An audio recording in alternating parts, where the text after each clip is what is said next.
नमस्कार। खास पेशकश में आप सभी का स्वागत है। मैं हूं आपके साथ राखी। युवा बीते एक साल में नेपाल, बांग्लादेश और मेडागास्कर में सरकारें बदल चुके हैं और भी कई देशों में सरकारों को जेनजी का सामना करना पड़ रहा है। सवाल यह है कि आखिर गरीब और विकासशील देशों में युवा पीढ़ी गुस्से में क्यों है। दुनिया के कई देशों में अस्थिरता देखने को मिल रही है तो कई देशों में तख्तापलट भी हुआ, जिसके पीछे की बड़ी वजह है देश का युवा, जिसे जेनजेट कहा जा रहा है। हाल ही में जेनजी ने नेपाल में उग्र आंदोलन किया और केपी शर्मा ओली की सत्ता पलट कर रख दी। कई नेताओं को देश छोड़कर भागना पड़ा तो कई नेता जनता के हत्थे चढ़ गए, जिनके साथ जमकर बर्बरता की गई। सरकारी दफ्तर फूंक दिए गए, गाड़ियों को आग के हवाले कर दिया गया। सिर्फ नेपाल ही नहीं, मेडागास्कर और बांग्लादेश में भी जेनजी ने तख्तापलट में अपनी अहम भूमिका निभाई। देश में बढ़ते भ्रष्टाचार, बेरोजगारी को आंदोलन की बड़ी वजह माना जा रहा है तो सियासतदान इन घटनाओं के पीछे डीप स्टेट का जिक्र कर रहे हैं। अब भारत में जेनजी को लेकर चर्चाएं तेज हैं। हाल ही में दुनिया के सबसे बड़े संगठन आरएसएस के प्रमुख डॉक्टर मोहन भागवत ने ऐसी घटनाओं पर चिंता जताई है। भागवत का कहना है कि इस तरह के हिंसक विरोधों से स्थायी परिवर्तन नहीं आता, बल्कि विदेशी ताकतों को देश में हस्तक्षेप करने का मौका मिल जाता है। लोकतांत्रिक प्रक्रियाओं के तहत बदलाव लाना ज्यादा प्रभावी होता है। अब सवाल है कि आखिर भागवत के संबोधन में जेनजी का जिक्र क्यों आया, तो इसके पीछे की बड़ी वजह है राहुल गांधी। दरअसल नेता प्रतिपक्ष राहुल गांधी सत्ता में वापसी के लिए जेनजी का दरवाजा खटखटा रहे हैं। राहुल ने जेनजी से संविधान की रक्षा करने, लोकतंत्र की सुरक्षा सुनिश्चित करने और चुनावी धोखाधड़ी को रोकने की अपील की है। हालांकि देश का बहुतायत जेनजी वर्ग सत्ता पक्ष के साथ खड़ा नजर आता है, लेकिन पड़ोसी देशों में हुए हिंसक आंदोलन ने सरकार और संघ की चिंता बढ़ा दी है। ऐसे में सवाल यही है कि क्या वाकई युवा पीढ़ी जेनजी के मुद्दों पर राहुल गांधी के बयान ने मोदी सरकार को असहज किया। सरकार की चिंता के कारण और राजनीति में जेनजी की बढ़ती ताकत क्या है। सवाल ये भी है कि क्या पड़ोसी देशों में युवाओं द्वारा तख्तापलट के संदर्भ में भागवत ने क्यों अराजकता के व्याकरण और क्रांतियों की निरर्थकता पर जोर दिया है। तो सवाल कई हैं, लेकिन ये देखना पड़ेगा कि जेनजी को लेकर अब यदि मोहन भागवत भी एक चिंता जाहिर कर रहे हैं या वो अपनी बात बिल्कुल साफ तरीके से रख रहे हैं। राहुल गांधी के बयान का, उनके ट्वीट का यदि जिक्र आता है तो देखना पड़ेगा कि आखिरकार जेनजी जो आज के युवा कहे जा रहे हैं, उनके पास कितनी ताकत है जो लगातार तख्तापलट करते आए हैं दूसरे देशों में। और राहुल गांधी का क्या प्लान आगे के लिए हो सकता है, सत्ता पक्ष को किस तरीके से इन चीजों से निपटना है और किस तरह से अलर्ट भी रहना है, हम विस्तार से चर्चा करेंगे। हमारे साथ मेहमान जुड़े हैं। सबसे पहले आपका परिचय करा दें। भारतीय जनता पार्टी का पक्ष रखेंगे संतोष दुबे। संतोष जी, बहुत स्वागत चर्चा में जुड़ने के लिए। कांग्रेस का पक्ष रखेंगे डॉक्टर पवन डोंगरे। पवन जी, आपका भी बहुत स्वागत है। और आरएसएस विचारक हैं दिनेश उपाध्याय।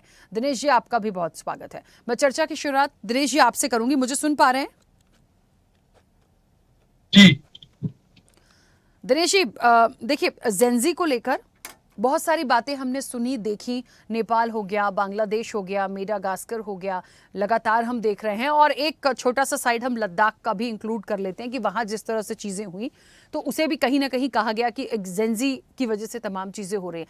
लगातार ये जो जेनजी हैं वो बहुत एक्टिव हैं, सरकारें पलटती जा रही हैं, तख्ता पलट होता जा रहा है। मोहन भागवत ने इसको लेकर चिंता भी जताई है और उन्होंने कहा कि इन सारी चीज़ों से बहुत बड़ा बदलाव तो शायद ना हो पाए, लेकिन लोकतांत्रिक प्रणाली जो है वो कहीं ना कहीं उसके नज़रिए से सारी चीज़ें होना चाहिए, लेकिन ये लोग तो उसको ध्वस्त करते नजर आते हैं। क्या खास मायने उनके बयान के और जेनजी को लेकर जो एक चिंता जाहिर कर रहे हैं या उन्हें लगता है कि आने वाले समय के लिए ठीक नहीं है, तो कैसे इन चीजों को ठीक किया जाएगा? वो तरह से देखना पड़ेगा इस विषय को। एक अनऑर्गेनाइज संगठन के द्वारा और कुछ लोगों के द्वारा इस तरह की हरकतें कई जगह पे हुई हैं। और आपने जो बात कही, भारत के अंदर भी इससे चिंता का विषय है, कुछ लोगों से सचेत रहना पड़ेगा।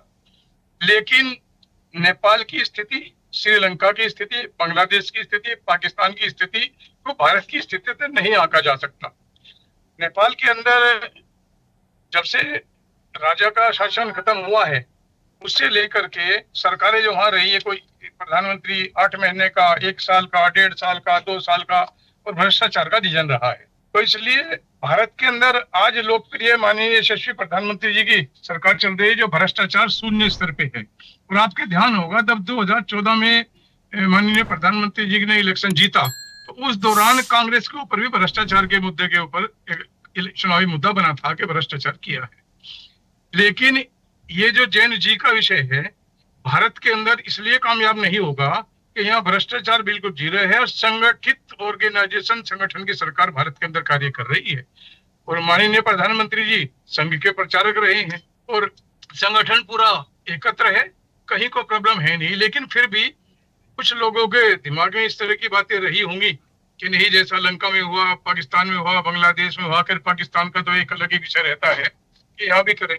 लेकिन हाँ, एक बात यह है कि राजनीतिक क्षेत्र में कार्य करने वाले लोगों को या सरकार के अंदर रहने वाले जनप्रतिनिधियों को भ्रष्टाचार से दूर रहना चाहिए। भ्रष्टाचार नहीं होना चाहिए, किसी भी रूप में नहीं होना चाहिए। और अगर फिर भी भ्रष्टाचार कहीं होता भी है तो उसका इलाज जनता को देना चाहिए वोट के रूप में, सरकार को बदल के। कि जो अच्छे लोग हैं उनको सरकार में आना चाहिए, जैसा भारत के अंदर हुआ है। जब कांग्रेस की गवर्नमेंट थी तो कितने सारे घोटाले होते थे, रोज अखबार के अंदर हम लोग भी पढ़ते थे, आप लोग भी, देश के अन्य लोग भी पढ़ते थे। तो लेकिन जब से सरकार भारतीय जनता पार्टी की देश के अंदर बनी है, शायद किसी मंत्री के ऊपर या किसी के ऊपर एक भी भ्रष्टाचार का आरोप नहीं लगा। हम लोग अपने देश की ध्यान करें, स्वास्थ्य का, संरक्षण का, पर्यावरण का और भाईचारे का, अपनी पर्यावरण का और जो अपने रिश्ते हैं मर्यादा उनका ध्यान रखें और देश प्रेम का एक नवसर्जित बीज होना चाहिए। कहते सबसे पहले सरकार ये छोड़ करके हम रहें या ना रहे, राष्ट्र रहना चाहिए, तो राष्ट्र सर्वोपरि होना चाहिए। कि ध्यान में रख करके इस तरह के ऑर्गेनाइजेशन जो है ये पहले भी रहे हैं, आगे भी हैं, आगे भी रहेंगे। और सिर्फ ये जैन जी ही नहीं, कुछ राजनीतिक दलों में कार्य करने वाले मित्र और मेरे भाई और भगिनी भी कुछ इस तरह के होते हैं कि कुर्सी प्राप्त करने के लिए हम चाहे किसी भी सीमा तक जाएं। ऐसा सोच भी रहता है कि मुझे सत्ता प्राप्त करनी है, जहां तक भी जाना पड़े जाया जाता है। भारत के जो राजनीतिक दल है उनमें कुछ काम करने वाले लोग भारत के अंदर भी, भारत से बाहर भी तरह तरह के बयान देते रहते हैं। लेकिन परमपिता परमेश्वर उनको सद्बुद्धि दे, शक्ति दे। राष्ट्र का विरोध नहीं करना चाहिए। पॉलिटिकल पार्टी का विरोध कर सकते हैं, व्यक्ति विशेष का विरोध कर सकते हैं, नीतियों का विरोध कर सकते हैं, लेकिन राष्ट्र का विरोध कभी करना नहीं चाहिए। लेकिन ये गलती भारत के अंदर भी कुछ राजनीतिक दलों में कार्य करने वाले लोगों से हुई है कि उन्होंने एक दल का, एक व्यक्ति का विरोध करते करते राष्ट्र के विरोध तक चले गए। वो खतरा ज्यादा है। ये रही इस तरह के ऑर्गेनाइजेशन से कामयाब होंगे नहीं भारत के अंदर बिल्कुल भी।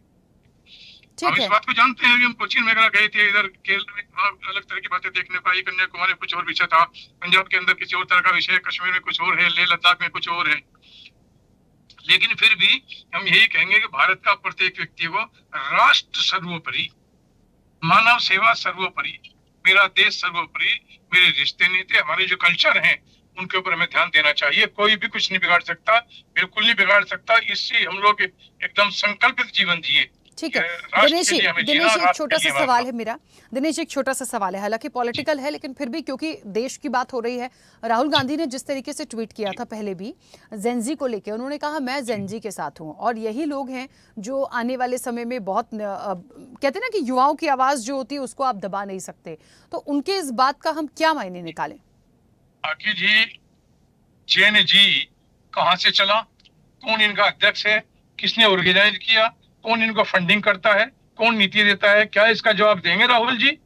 और आपको बताओ, एक अखबार में खबर छपी है कि नेपाल के अंदर जो हुआ है ना, पूरा ऑर्गेनाइज था और हजारों करोड़ रुपया उसके अंदर आया है कुछ ऑर्गेनाइजेशंस को।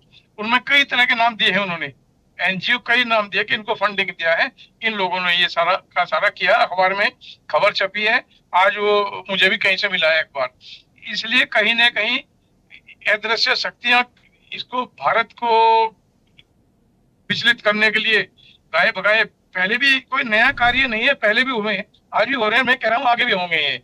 लेकिन हम सब उन बाधाओं को दूर करते हुए राष्ट्र प्रेम की जागृति करें, संकल्पित जीवन जिए और हम अपने आप के अंदर भाईचारे का ध्यान रखें। भारत के अंदर कार्य करने वाले किसी भी राजनीतिक दल में है, वो हमारे माताएं और भाई बहन हैं। हम लोग, मन भेद हो सकता है, विचार का भेद कर सकते हैं कि अमुक व्यक्ति उस पार्टी को पसंद करता है, किसी क्या पूजा पद्धति है, कोई क्या खाना पीना है, ट्रेडिशनल वस्त्र क्या है, वो रखे, उसमें कोई विरोध नहीं है।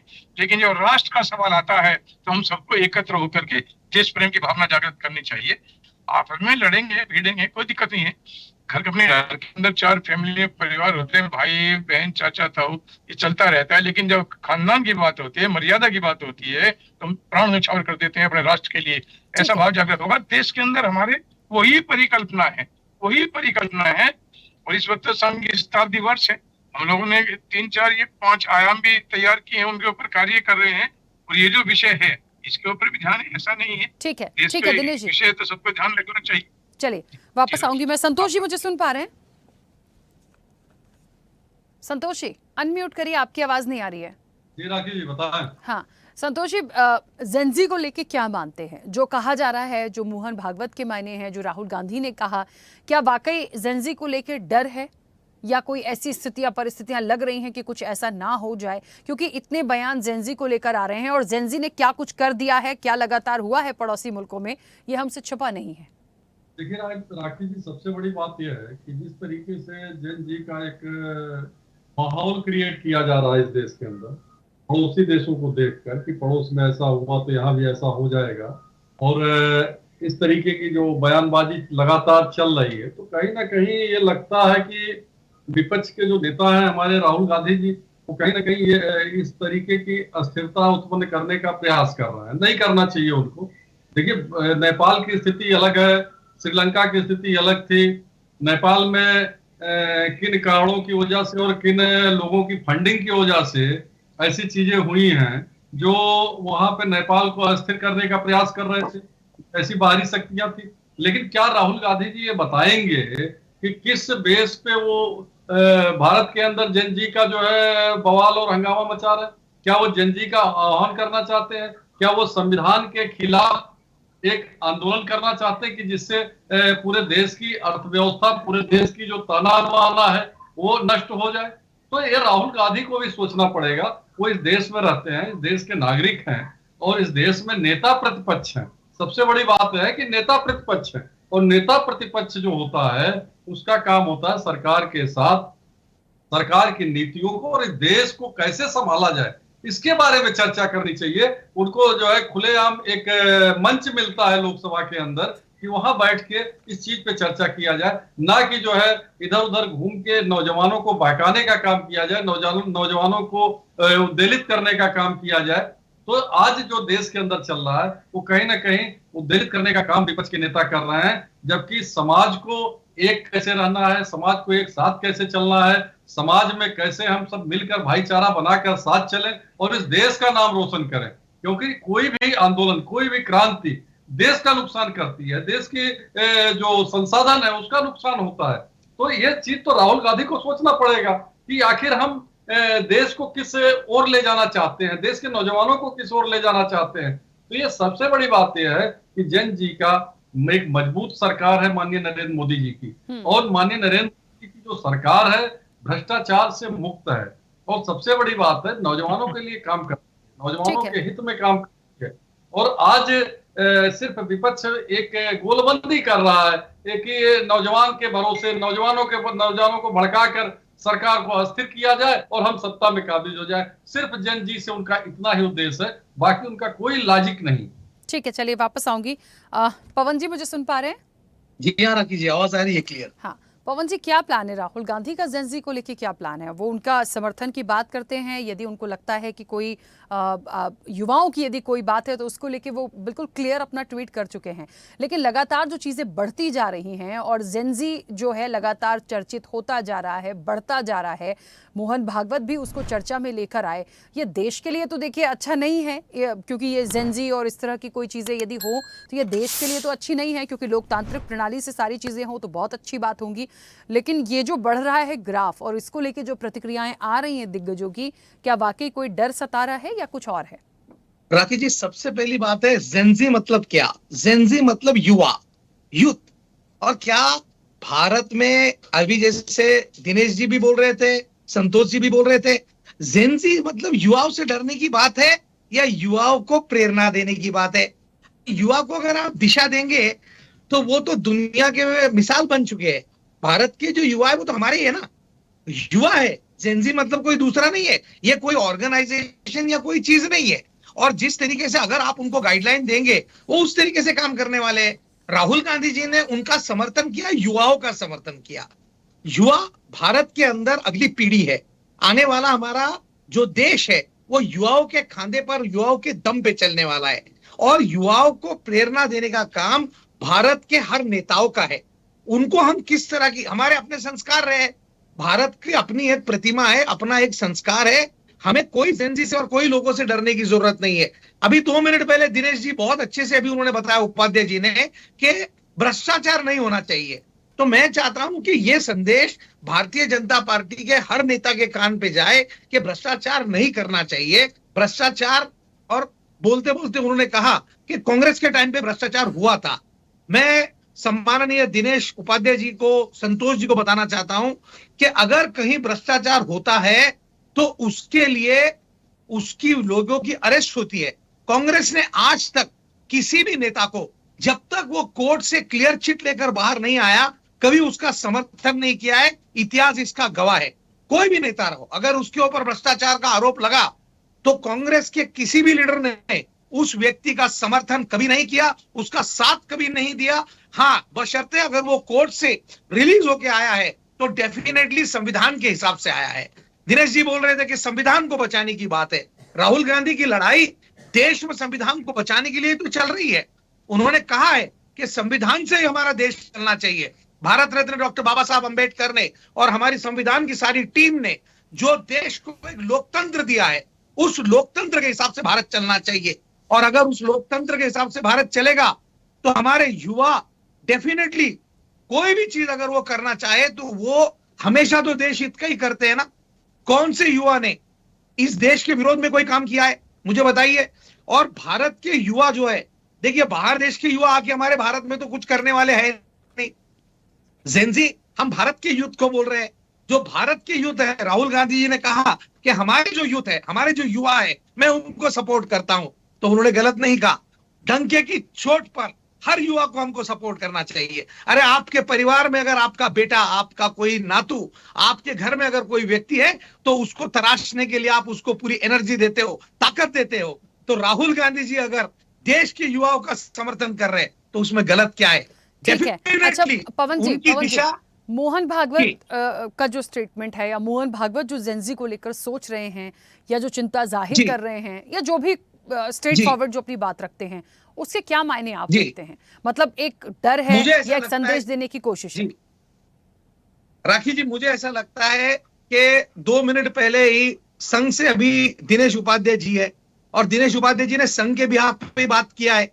तो जो बात दिनेश उपाध्याय जी ने रखी वो संघ की बात उन्होंने रखी। मोहन भागवत जी ने भी जो कहा, उन्होंने, देखिए मुझे एक ही बोलना है, देश के नेताओं ने भ्रष्टाचार नहीं करना चाहिए। 5 पैसे का भी करप्शन भारत में नहीं होना चाहिए, तब हमारा देश सुफलाम सुजलाम के रास्ते पे चलेगा। और अगर हमारे नेता, अभी देखिए पार्टी तो अभी भारतीय जनता पार्टी रूलिंग में है, राइट? तो रूलिंग में भारतीय जनता पार्टी के सारे नेता है। उपाध्याय जी ने भी उनको नेशनल टेलीविजन पे से मैसेज दिया कि भैया करप्शन मत करो, 1 रुपए का भी करप्शन मत करो। तो गलत नहीं किया, हम भी इनका समर्थन करते हैं कि भारत में करप्शन नहीं होना चाहिए। और जो व्यक्ति करप्शन करता है उसको किसी ने भी उसका साथ नहीं देना चाहिए। वो किसी भी दल का रहो, किसी भी पार्टी का रहो, वो किसी भी क्षेत्र का रहो, अगर वो करप्शन करता है तो पूरे भारत के लोगों ने उस व्यक्ति का विरोध करना चाहिए, तभी हमारा देश सुफलाम और सुफलाम होगा। और अगर मोहन भागवत जी को यह लगता है कि जेनजी तकलीफ दे सकता है, तो मुझे ऐसा लगता है कि भाई जो देश के नेता है उन्होंने अगर सही दिशा में काम किया तो कोई भी जेनजी उनका विरोध नहीं करेगी। अरे आप युवाओं को जॉब्स दो, आप युवाओं को रोजगार दो, आप युवाओं को दिशा दो, आप उनको संधि उपलब्ध करके दो, आप उनको फाइनेंस क्रिएट करके दो, ताकि जिंदगी में वो अपने देश का नाम और आगे लेके जा सके। ठीक है, युवाओं से डरने की जरूरत नहीं है। युवा मतलब कौन? आपके हमारे घर में जो युद्ध बच्चे हैं वो युवा है। आपके हमारे साथ में परिवार में जो लोग हैं वो युवा है।